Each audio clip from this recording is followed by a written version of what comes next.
Title: Hunted by a Wendigo. I've posted this in the Wendigo community I'm in, but I also wanted to share this here to see if anyone else has any intel that can help me since the other community seems to be pretty quiet.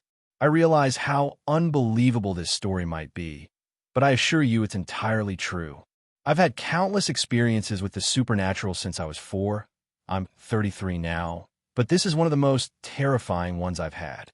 I've looked at some of the stories in this community to see if there's anything I haven't discovered yet. I thought that if I share my encounter here, there might be someone who has some information that could help. Please don't comment if you don't believe in the supernatural. I've seen skeptics plastering their 2 cents on some posts. I'm looking for legitimate information. My questions are at the end of this. Thanks in advance.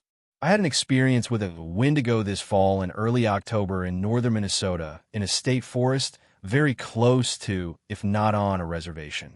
I've always heard that speaking of them can draw them to you, but I hadn't thought of or listened to any Wendigo stories any time close to my encounter.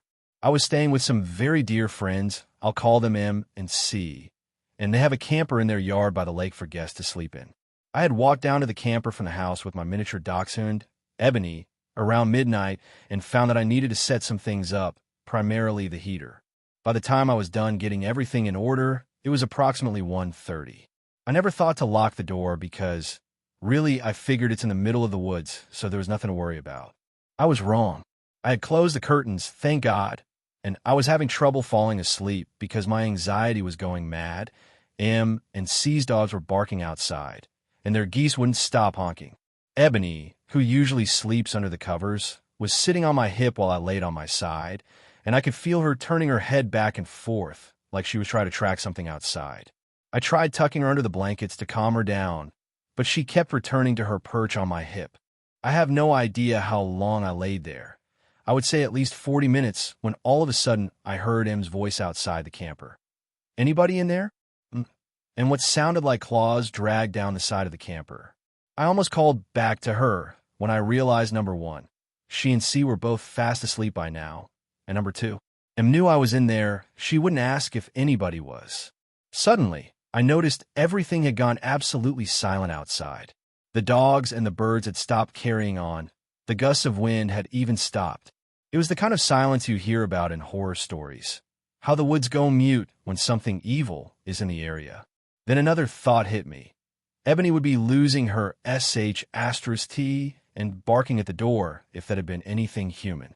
She was frozen on my hip, dead quiet, shaking. I didn't dare to move, but I was really starting to have to pee, and I remembered that I hadn't locked the door. I have no idea how long I laid there debating whether I should get up and use the bathroom and lock the door, but it felt like an eternity. In reality, I guess it was maybe 10 to 15 minutes.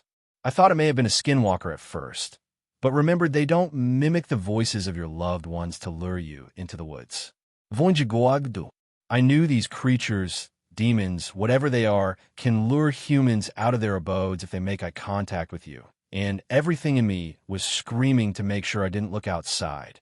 I made doubly sure I didn't look through any cracks in the curtains as I walked softly to the front of the camper and very slowly turned the lock, praying and holding my breath.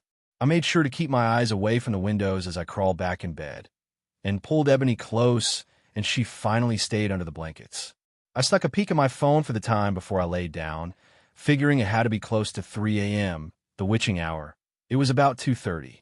As soon as I lay down, the wind kicked back up, and M and C's basset hounds erupted into howls as they came running down to the camper and a little ways into the trees, and the geese started their noise again.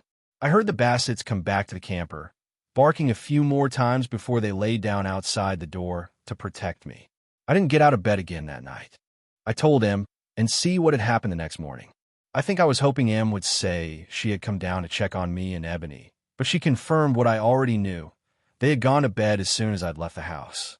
I said a prayer over their house, the camper, and all of us the following night, and had an uneventful night. Thank God. I also spoke with another guy who's familiar with the supernatural to see if he knew any more about Wendigo egg. I'm not sure how accurate the information he gave me was, or if it's reliable at all, but when I asked him why Ebony hadn't made a peep, I had assumed it was because she was absolutely petrified. He said a Wendigo can control animals, to keep them from alerting their owners about its presence. He also told me one. They can't enter houses that aren't made of wood directly from the forest they're hunting in, tents and campers included, because they consist of man-made materials too.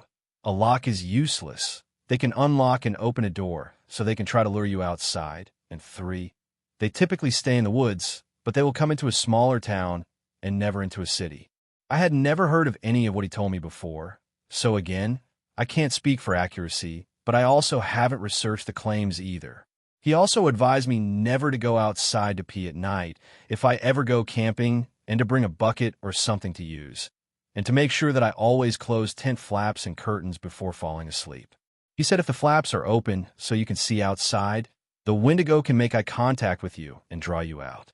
After leaving M and C's to go to my father's house for a few days, I had the distinct feeling of being watched when I took Ebony outside after dark.